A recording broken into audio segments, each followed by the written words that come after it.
নমস্কাৰ ফ্ৰেণ্ডসকল, স্বাগতম জনাইছোঁ মোৰ আৰ্টেক আছাম জিউনাইনচিলৈ। আজি আপোনালোকে এটা ভাল খবৰ ওলাইছে। কৃষি বিভাগৰ ফালৰ পৰা নতুনকৈ কেইটামান পদ মুকলি কৰা হৈছে। এই পদসমূহত আপোনালোকে আবেদন কৰিব পাৰিব। এই পদসমূহ এগ্ৰিকালচাৰ ডিপাৰ্টমেণ্টৰ পৰা মুকলি কৰা হৈছে। ইয়াতে আবেদন কৰিবলৈ আপোনালোকৰ বয়স, দৰমহা লগতে আপোনালোকৰ এডুকেশ্যন কোৱালিফিকেশ্যন কিমান লাগিব সম্পূৰ্ণ তথ্য ভিডিঅ'টোৰ মাজত গম পাই যাব। চ' ভিডিঅ'টো স্কিপ নকৰি শেষলৈকে চাই থাকিব। বলক আমি ভিডিঅ'খনলৈ আগবাঢ়োঁ। চ' ফ্ৰেণ্ডসকল, আপোনালোকে আবেদন কৰিবৰ কাৰণে প্ৰথমে আপুনি এইখন পেজলৈ আহি যাব। ইয়াত আপুনি দেখুৱাইছে agriculture department requirement 2025। Name of post আপোনালোক হৈছে এগ্ৰিকালচাৰ ডিপাৰ্টমেণ্ট অফিচাৰ ADO। ইয়াৰ পৰা পদসমূহ মুকলি কৰা হৈছে। নাম্বাৰ অফ পোষ্ট দেখা হৈছে 195টা পোষ্ট ইয়াতে মুকলি কৰা হৈছে। কেটেগৰী ৱাইজ কিন্তু আপোনালোকৰ ভেকেঞ্চিসমূহ ভাগ কৰি দিয়া আছে। ইয়াতে ইউআৰৰ কাৰণে 112টা, OBC MOBCৰ কাৰণে 37টা, SC 14টা, STP 23টা, STH 9টা পদ ইয়াতে মুকলি কৰা হৈছে। ইয়াতে চাকৰি কৰিলে আপোনালোকে ভাল এটা দৰমহা লাভ কৰিব। ইয়াত দেখা পে স্কেল আপোনালোকৰ 30,000 পৰা 1,10,000 টকালৈ আপোনালোকে চেলেৰিসমূহ লাভ কৰি থাকিব। ইয়াতে আপোনালোকে দেখা পাইছে ইলিজিবিলিটি ক্ৰাইটেৰিয়া। তো ইয়াত দেখা পাইছে citizenship, candidate must B Indian citizen হ'ব লাগিব আপোনালোকক। লগতে ৰেচিডেঞ্চিপ আপুনি ইয়াত দেখুৱাইছে number 1 the candidate must B A permanent resident of Assam, অসমৰ স্থায়ী বাসিন্দা হ'ব লাগিব। লগতে আপোনাৰ PRC ইছ্যু হ'ব লাগিব। এডুকেশ্যন কোৱালিফিকেশ্যনৰ ক্ষেত্ৰত আপোনালোকৰ PRC থাকিব লাগিব। লগতে আপুনি এজ লিমিট ইয়াত দেখুৱাইছে the candidate should not be less than 21 years.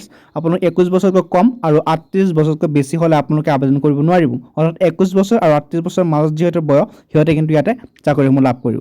লগতে এজ চিলেকশ্যন পাব ইয়াতে কেটেগৰী ৱাইজ বেলেগ বেলেগ। SC 5 বছৰ, ST 5 বছৰ, OBC MOBC 3 বছৰ, PWBD 10 বছৰ ইয়াতে এলিজিবল পাব। এডুকেশ্যন কোৱালিফিকেশ্যন যদি চাই আপোনালোকে কেণ্ডিডেট মাষ্ট আপোনালোকক কি কৰিব লাগিব, BSc কৰিব লাগিব। এগ্ৰিকালচাৰৰ ওপৰত BSc থকাসকলে কিন্তু ইয়াতে আবেদন কৰিব পাৰিব। তো আপোনালোকে যিহেতু এগ্ৰিকালচাৰৰ ওপৰত BSc কৰা আছে ডিপ্ল'মা, সিহঁতে কিন্তু ইয়াতে আবেদনসমূহ কৰি ল'ব পাৰে। ইয়াতে ভাল এটা চেলাৰী লাভ কৰিব। তো মই ছাজেষ্ট কৰোঁ আপোনালোকক সকলোৱে যাতে আবেদনসমূহ কৰে। লগতে আপোনালোকে এপ্লিকেশ্যন ফিজ দিব লাগিব এটা।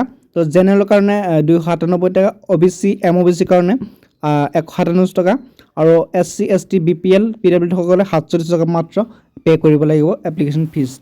তো আপোনালোকে আবেদনসমূহ ইয়াতে কৰিব পাৰে। তো হাউ টু এপ্লাই, আপোনালোকে আবেদনসমূহ কেনে কৰিব মই প্ৰচেছটো এতিয়া জনাই দি আছোঁ আপোনালোকক।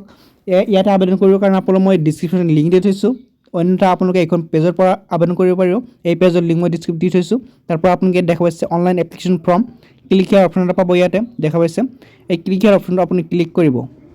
ক্লিক কৰাৰ পিছত অকণমান লোডিং হ'ব। লোডিং হোৱাৰ পিছত আপোনালোকৰ এনেকুৱা এটা পেজ অ'পেন হৈ যাব। ইয়াত দেখা পাইছে অসম লোকসভা আয়োগ।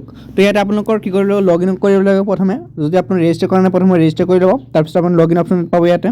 এই লগ ইন অপশ্যনত কি কৰিব, আপুনি ক্লিক কৰি দিব। এতিয়া আপোনালোকে এনেকুৱা এটা পেজ অ'পেন হৈ যাব। ইয়াতে আপোনালোকৰ মোবাইল নম্বৰ দিব লাগিব। লগতে আপোনাৰ পাছপৰ্ট এটা ক্ৰিয়েট কৰিব লাগিব। ইয়াত দেখুৱাইছে mobile number, valid ID, passport, লগতে আপুনি কেপচা দেখুৱাইছে। কেপচাটো আপুনি কি ইয়াতে ফিল কৰি দিব। ফিল কৰি আপোনালোকে ৰেজিষ্টাৰ হেয়াৰ অপশ্যন ক্লিক কৰি ৰেজিষ্টাৰ কৰি ল'ব। ৰেজিষ্টাৰ কৰা হৈ গ'লে আপুনি কি কৰিব, ইয়াৰ তলে কিন্তু আপোনালোকে লগ ইন অপশ্যন এটা পাব। ইয়াত দেখুৱাইছে লগ ইন অপশ্যনটো আপুনি কি কৰিব, লগ ইন কৰি ল'ব লাগিব। লগ ইন কৰাৰ পিছত আপোনালোকে এপ্লাইসমূহ কৰি ল'ব পাৰিব। বাকী প্ৰচেছৰ আপুনি নিজে কৰি ল'ব পাৰিব। ইয়াতে মই লিংকসমূহ দি থৈছোঁ, তাৰ পৰা আপুনি কৰি ল'ব। ভিডিঅ'টো ভাল লাইক কৰিব, লগতে মোৰ চেনেলটো ছাবস্ক্ৰাইব কৰি লগত থাকিব।